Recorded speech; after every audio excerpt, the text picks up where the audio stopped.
Hey everybody, I'm Yvonne Williams with Back to Earth Creations, and in this video I wanted to answer the question of my friend and patron Tammy. Hey Tammy, and she was asking me what would be your recommended first order from parawire. For those of y'all who might not be familiar, I absolutely love parawire. This is not a sponsored post, but they do treat me really well, and it's just I've been buying their products for gosh like 8 years. And I love it. As far as enameled copper core wire goes, they are the best on the market that I have come across, and I have used a lot of different kinds of wire. They also have some really cool silver filled options too.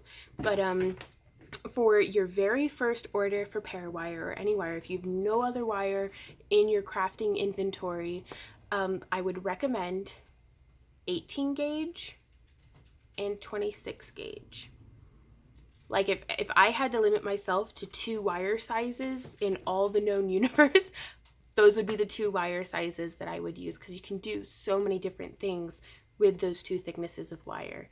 Now, if you want to get a little fancier with it, if the budget allows, 18 gauge, 20 gauge, and 26 gauge.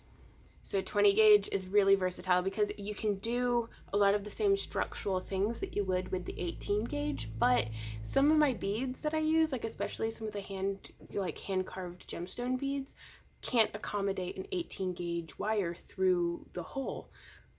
So 20 gauge though, they'll handle just fine. So that opens up a little bit more diversity.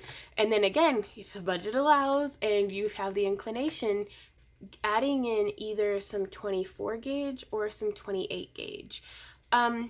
With wire, like 10 gauge is thicker than 15 gauge, just making up numbers. So like 30 gauge is like super fine wire. So just if you're kind of new to this,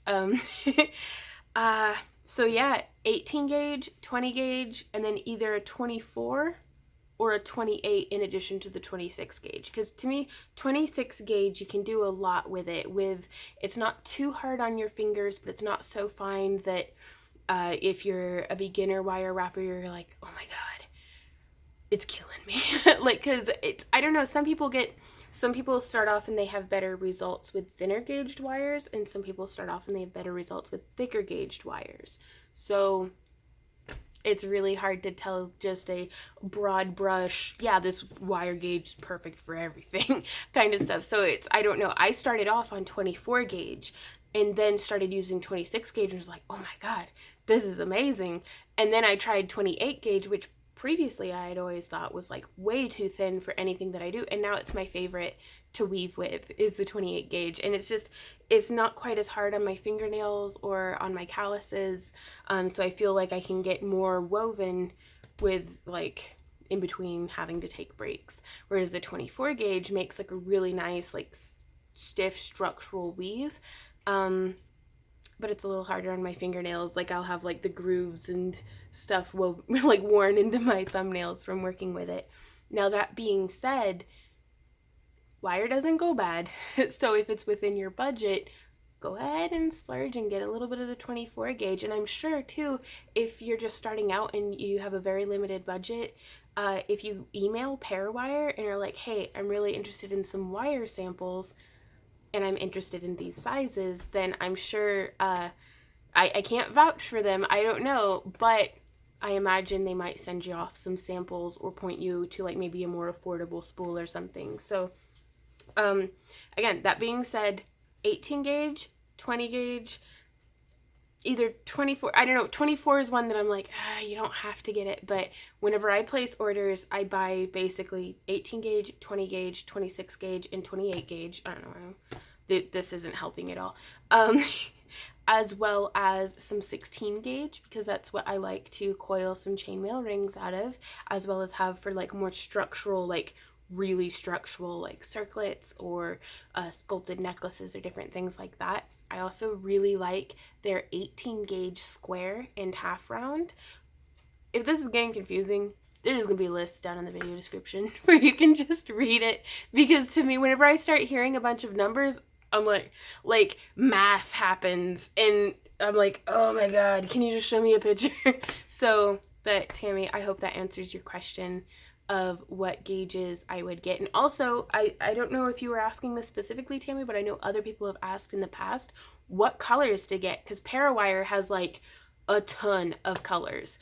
I stick primarily to their silver-plated silver, their silver-plated titanium, which has more of the look of like a slightly antiqued silver, copper, antiqued copper, and vintage bronze. Their champagne is also very nice. It's a really nice, like, just almost a white gold. Like, it's a little more golden than a white gold, but it's really nice. Like, it's beautiful. But I don't find myself ordering it as much as I do the silver, the titanium, the copper, the antiqued copper, and the vintage bronze. So hopefully that helps. Those will be listed down below also. Now, speaking of wire samples though, if you guys enjoy my free tutorials that I try to do just about every day, whenever I'm not live streaming, and you're interested in supporting the creation of more tutorials and stuff, I offer monthly craft crates where you can get wire samples of parawire, like usually enough to do like at least a pendant or a pair of earrings or two, depending on how wire intense it is, as well as some of my handmade cabochons that I make out of polymer clay. Here's an example of one. I make these out of polymer clay and resin, and I send these off. I also have a chainmail kit tier where you get handmade cabochons as well as coiled and cut rings by Randy and I, or sometimes Chainmail Joe. We'll order some from him if we're running super behind. But he's got, I mean, really superb quality. It's very good stuff. But yeah, and so that way, for as little as $20 a month, you can get a bunch of different samples and things, as well as cabochons, and just the same stuff that I'm using here in these tutorials for you to use in your own work. And we try to give you a pretty good deal on those too, because I sell my cabochons for anywhere from $5 to $10, and we usually have about anywhere from 3 to 7 cabochons in your craft crate, in addition to, you know, the wire samples or the chainmail samples. We also have a random tier, which is pretty random. I'm not gonna lie. There's no telling what you're gonna get, but it's typically always something crafty oriented or something to do with the channel. And you're also able to change your tier. Change your tier. Words are hard. Every month. So if you're like, this month I want wire, this month I want chainmail, this month I want combo, which is where you get a little of both. So be sure to check that out. Links for that are down in the video description. And if you guys have any questions and stuff, you don't even have to be a pledger, but posting them over on my Patreon page is a great way to get my attention, and just I'm a little less overwhelmed on Patreon than I am on some of my other like inboxes on social media, and I really like the way that Patreon organizes everything, so that's the best place to contact me. And all you need is a Patreon account. You don't have to be a pledger or anything like that. I try to have something for everybody over there. So thank you guys so much though for hanging out with me. This ended up being way longer than I meant for it to, but I always enjoy hanging out with y'all, and until next time, happy crafting. Bye.